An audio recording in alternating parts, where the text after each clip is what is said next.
नमस्कार साथियों, आप सभी का बहुत बहुत स्वागत है मेरे YouTube चैनल शिक्षा जगत पर। जी हाँ साथियों, जैसा कि आप देख पा रहे हैं, छतरपुर जिले का यह एक आदेश है जो कि विकासखंड शिक्षा अधिकारी कार्यालय बिजावर से जारी किया गया है।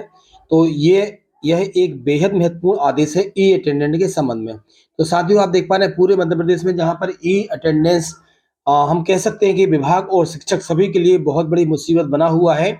किसी भी प्रकार के स्पष्ट दिशा निर्देश जारी अभी नहीं हो पा रहे हैं और कई जगह टेक्निकल प्रॉब्लम की वजह से शिक्षक भी अटेंडेंस लगाने में समर्थ नहीं हो पा रहे हैं।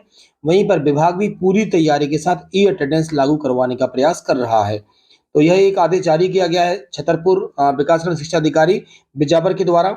सभी संकुल प्राचार्य महोदय को यह एक आदेश जारी किया गया है जिसका विषय है कि शासकीय विद्यालय में कार्य समस्त लोक सेवक। तो यहाँ पे आपको ध्यान रखना है कि अभी तक ई अटेंडेंस का जो वेतन है वह केवल अतिथि शिक्षकों का वेतन ई अटेंडेंस के आधार पर बन रहा था, लेकिन अब ये जो आदेश निकला है यह सभी नियमित लोक सेवकों के लिए भी जारी किया गया है और इसमें कहा गया कि इस माह का जो वेतन है, मतलब अक्टूबर माह का जो वेतन है, वह ई अटेंडेंस के आधार पर ही आहरित किए जाने के संबंध में जारी किया गया है बीईओ महोदय के द्वारा। आइए इसका विस्तृत अध्ययन करते हैं।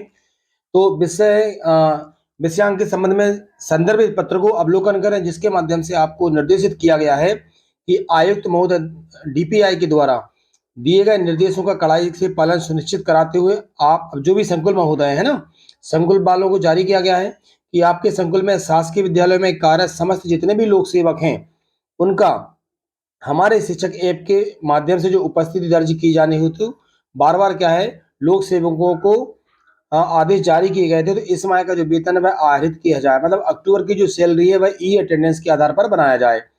वरिष्ठ कार्यालय द्वारा बार बार निर्देश दिए जा रहे हैं कि समस्त लोक सेवकों का जो वेतन है भुगतान समय समय पर किया जाए, लेकिन आपके द्वारा आज दिनांक तक वेतन के जो बिल है वो प्रस्तुत नहीं किए गए वहां पे छतरपुर में। अतः आपको पुनः स्मरण कराते हुए निर्देशित किया जाता है कि 3.0 शिक्षा पोर्टल पर लोक सेवकों की माह अक्टूबर 2025 जो अभी चल रहा है वर्तमान में, इसके जो वेतन है बिल ई अटेंडेंस के आधार पर, ये सबसे बड़ी चीज निकल कर यहाँ सामने आ रही, नियमित के लिए भी आदेश आया है। ई अटेंडेंस के आधार पर ये वेतन भुगतान किया जाएगा। लोक सेवकों को ई अटेंडेंस के अनुसार ही तैयार कर वेतन जो दिए गए बिल इस कार्यालय में आज ही भिजवाना सुनिश्चित करें। विलंब के लिए आप स्वयं उत्तरदायी होंगे। तो साथियों, आप देख पा रहे हैं ये जो आदेश है इसका मीन्स ये है कि जितने भी जो नियमित लोक सेवक है सभी की जो वेतन है, आपको ध्यान रखना है, सभी का वेतन है वह ई अटेंडेंस के आधार पर ही अब जनरेट किए जाने के निर्देश दिए गए हैं। धन्यवाद।